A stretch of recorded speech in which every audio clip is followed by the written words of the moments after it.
Welcome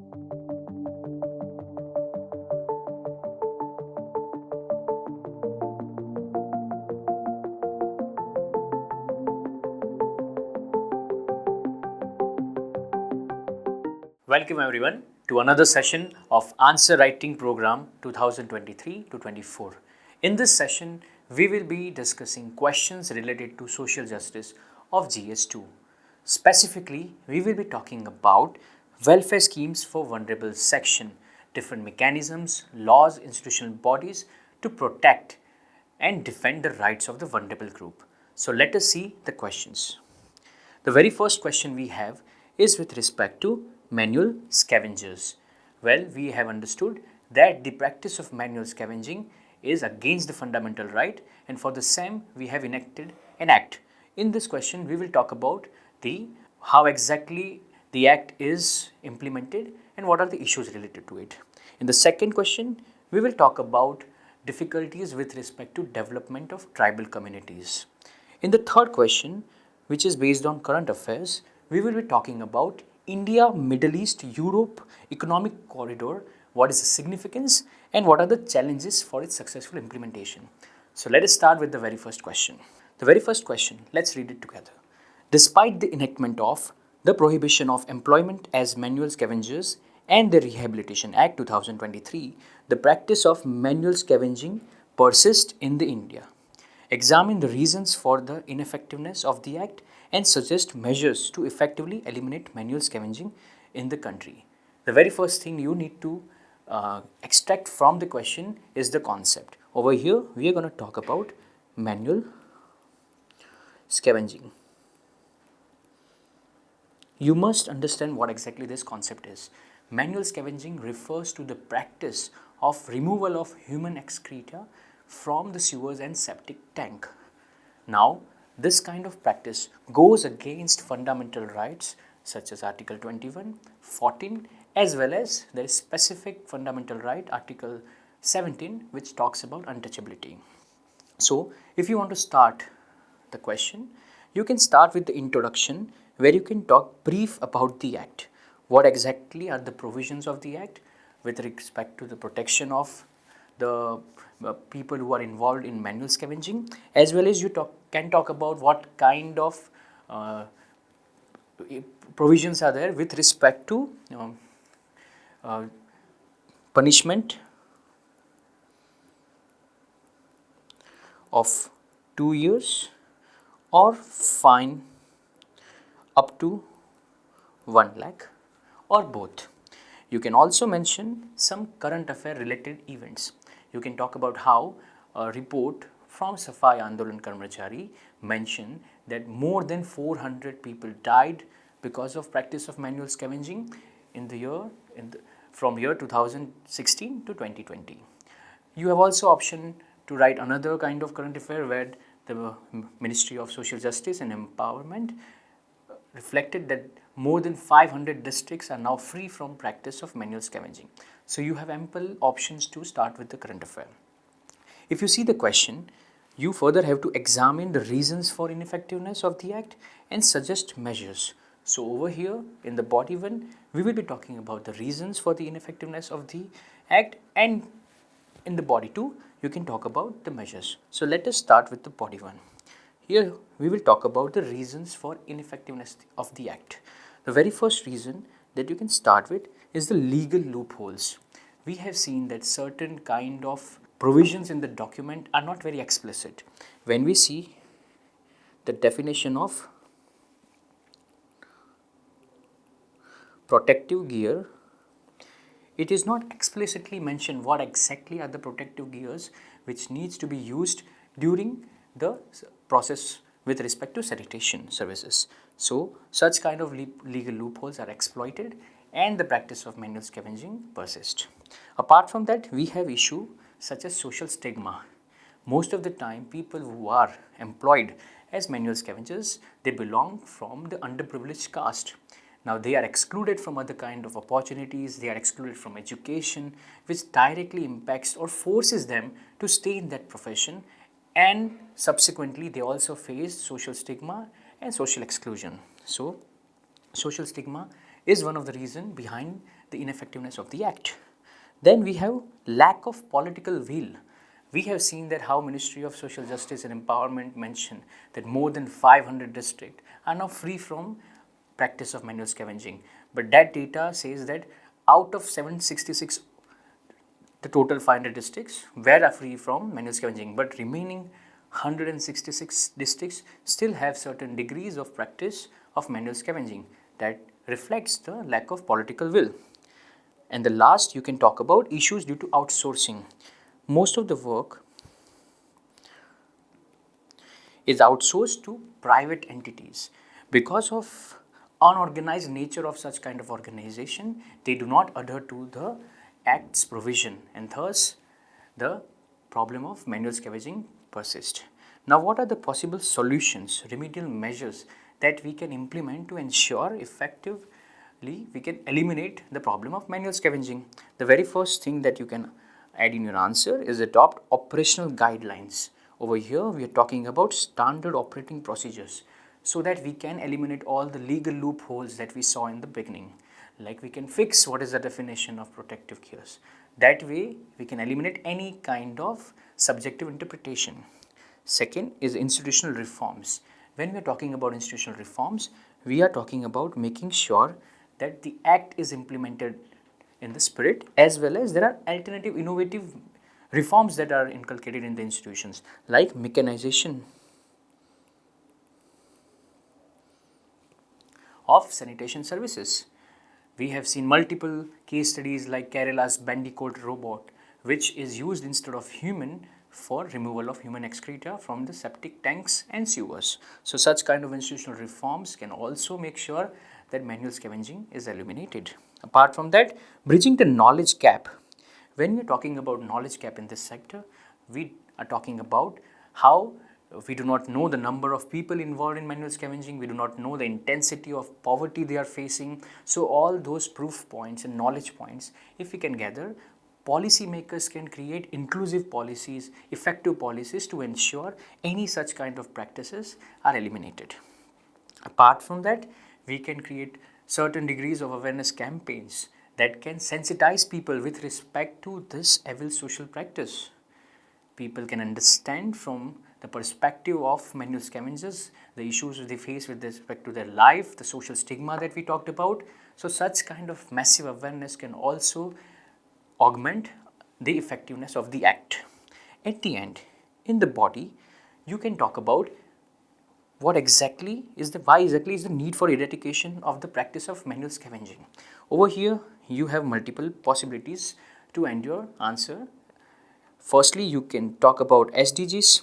You have multiple SDGs which can fit into this answer. You can talk about poverty, you can talk about health, you can talk about sanitation, you can also talk about reducing inequality. Apart from that, you can also talk about decent economic work. So all these multiple possibilities of SDG can be included in the conclusion. And apart from that, you can also talk about case laws. We have seen in 2014 that specifically Safai Karmachari Andolan versus Union of India case, where Supreme Court explicitly mentioned that manual scavenging goes against the Article 17 abolition of untouchability and thus must be eliminated. So you can mention that. So let us see the model answer and see that whatever we brainstormed would how exactly be utilized. So let's see. First, we have talked about the data, recent event. Then in the body 1, we had talked about different dimensions like legal loophole, social perception, social stigma, indifferent attitude. Then we have talked about the outsourcing. You can also see there are multiple examples which you can directly use in your answer. In remedial measure, we talked about guidelines, institutional reforms. There's a specific example of Namaste, National Action for Mechanized Sanitation Ecosystem. You can also inculcate such kind of example in your answer. We talked about Bandicoot from Kerala. Apart from that, the knowledge gap and the awareness campaign are also part of the answer. At the end, you can also conclude with such kind of statements that eradication of manual scavenging is not just legal obligation but also a moral imperative. So such kind of statement apart from SDG or case law can be also inculcated in the answer. So that's it for the first question. Let's move on to the second question. So in the second question, let's read it together. Analyze the impact of various government policies and schemes for the development of tribal communities in India. Suggest measures to make these policies more inclusive and responsive to the needs of the tribal community. As you can see, the fundamental aspect of the question is with respect to development of tribal communities. So you can start your answer with certain kind of current affairs. We have seen recently a report called Tribal Development Report. It came in 2022, but it encompasses lot of different data points to understand how different policies are still not making huge difference with respect to tribal development. It says that despite being almost 8% of the Indian population, tribal communities are at the bottom of the pyramid with respect to development. You can also start your introduction with respect to different issues of tribal communities. You can talk about the exclusion, you can talk about the isolation, you can also talk about the displacement issue with respect to whenever there is a talk of development. So you can talk about displacement. Apart from exclusion, isolation, displacement, you can also talk about capacity building. So all these points, all these issues can be inculcated in your introduction. And post introduction, as we are talking about that there are different government policies, you can give certain overview through a mind map of what kind of different policies are there.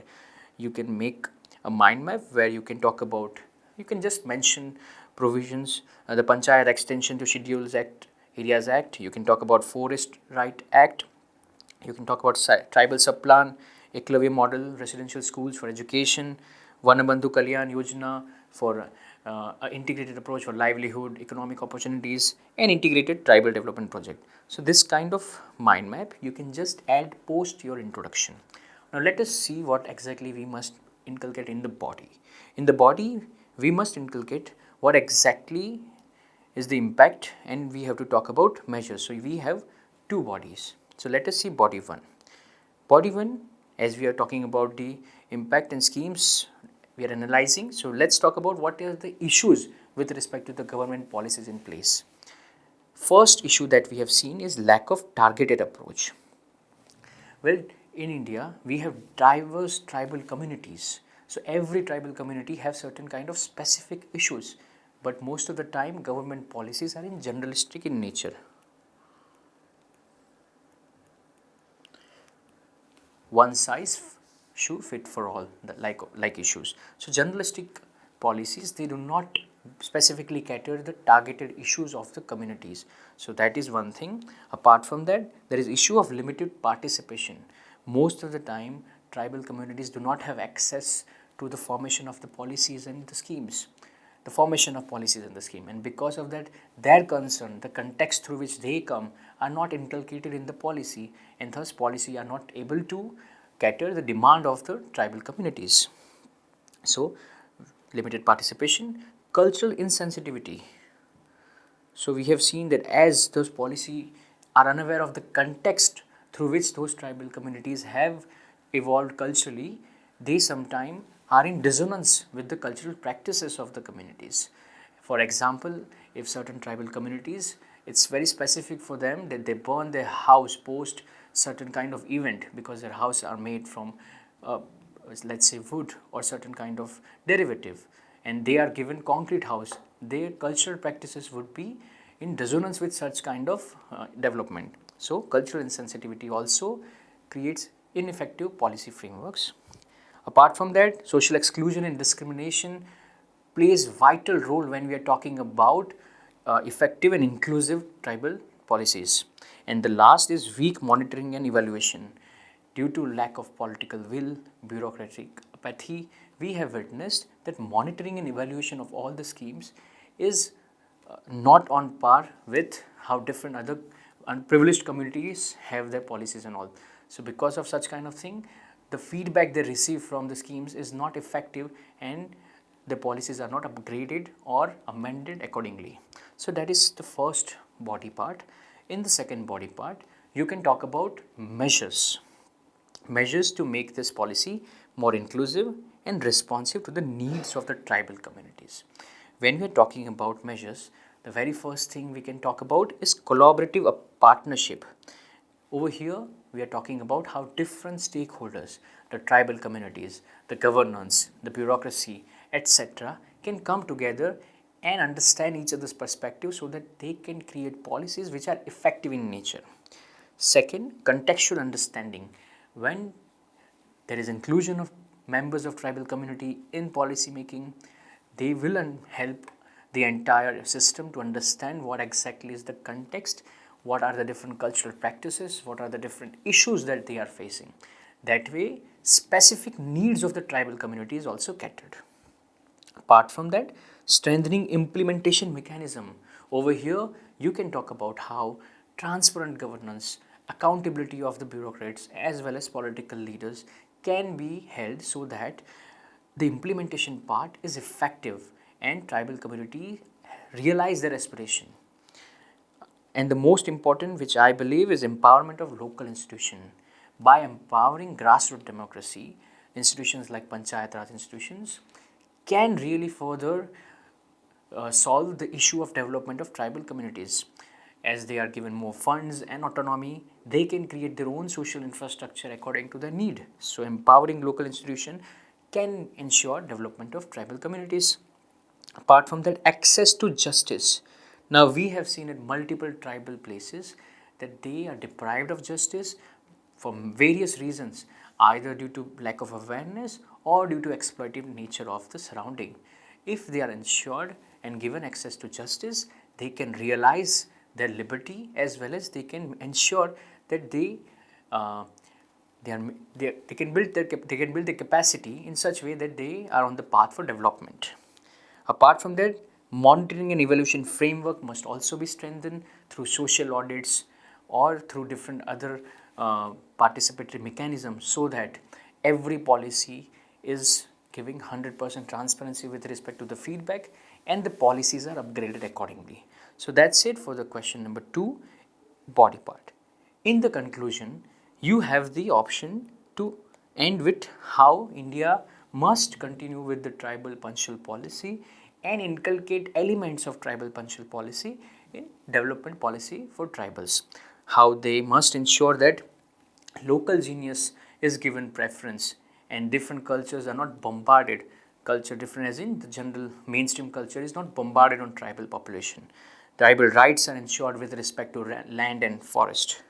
The capacity building of tribal is also ensured to ensure they manage their local governance within themselves in autonomous way. Apart from that, minimizing multiplicity of the schemes. The entire umbrella of the schemes must be simple and intuitive so that tribal can have access to the same and derive benefit from the scheme. And the last, results should be judged by the human character and not by how much amount of money, what are the number of schemes are involved. Thus, the end product should be qualitative in nature. So you can inculcate the tribal policy and different elements of the same in the conclusion. So that's it for the second question. Now let's see question number 3. Before that, let's see the model answer of question number 2 and understand how exactly we have brainstormed and what points we can further add. So in the introduction, you can talk about the development process, how complex it is and what are the issues with respect to tribal development. In the issues part of government policy, we have seen targeted approach, limited participation, the cultural insensitivity, social exclusion and discrimination, and weak monitoring. So we have covered most of the part. In the measure part, collaborative partnership, how different NGOs and civil societies can come together for sustainable solution, understanding the context, strengthening the implementation mechanism, empowering local bodies, access to justice to protect the tribal rights, and special court for violation of the acts and all. Monitoring evaluation, regular review of the policies. So all this we have understood. Even in the conclusion part, we have inculcated the tribal punctual policy. So that's it for the question number 2. Now let's move on to question number 3. what is the significance of the recently announced India, Middle East, Europe Economic Corridor for India and the world? Discuss the challenges associated with the successful implementation of the said corridor. The very fundamental thing over here is IMEC. It was recently announced during G20 conference on the sideline of it, and there are certain kind of things that you can mention in the introduction. You can talk about how IMEC is rail and shipping corridor. You can also mention how it is part of Partnership for Global Infrastructure Investment, which is part of G7's initiative. And you can also talk about what are the objectives. The major objective of IMEC is to ensure supply of electricity, data and hydrogen, along with trade and commerce. So these are the major objectives which you can mention in the introduction part, and post that you can talk about what are the significance in the body 1 and challenges in the body 2. So let us see the body 1. Significance of India Middle East corridor, right? Over here you can divide your answer either for world or for India, or you can have different kind of dimensions possible. So we have seen, let's talk about in two different things, geopolitical and geoeconomic significance. For geopolitical, we have seen that it will lead to normalization of relations and stability in Middle East. As we have understood that economic relations definitely impact diplomatic relations through such kind of trade and commerce and movement of goods. Economic relations will definitely improve, and specifically Middle East region, like where we have seen a lot of issues with respect to stability. Countries like Israel are in conflict with surrounding nations, so that can also be normalized. Apart from that, there is geopolitical significance of IMEC is that it will counter Chinese influence in the Middle East. China, through Belt and Road Initiative, has tried to create a different kind of market system for itself. Such kind of monopoly can be broken through IMEC corridor. The third is promoting India's strategic interest in the region. As we have seen that India tried to pave path to connect different regions through multiple collaborations. We have seen how India was developing Chabar port, but such kind of parallel alternative initiatives like IMEC can also help India to reorient their strategic interest in the region. And also, as we have seen, that it will augment India's influence as the multiple regions will be accessing India's market, and thus it will definitely give a boost to India's diplomatic powers. Now let us see body 2. Over here we can talk about the geoeconomic significance. Now this will be part of the significance of the IMEC itself. We can see that better access to market and employment creation, as multiple different regions will be in contact with each other through the corridor. The market will definitely augment, and they will be able to extract the untapped potential of the different nations and their market. Also, as there is a lot of infrastructure creation, it will also lead to employment generation. Apart from that, it will also lead to faster movement of the goods, as a report indicated that it will lead to almost 40% faster shipping lanes, and thus will definitely ease in logistical issues. Third is infrastructure development. As we are talking about corridor where there will be development of railway lines and shipping lines, it will also augment the infrastructure throughout the regions.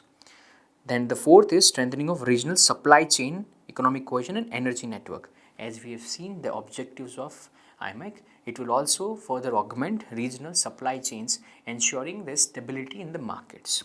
Now let us see what are the challenges with respect to successful implementation of IMEC corridor.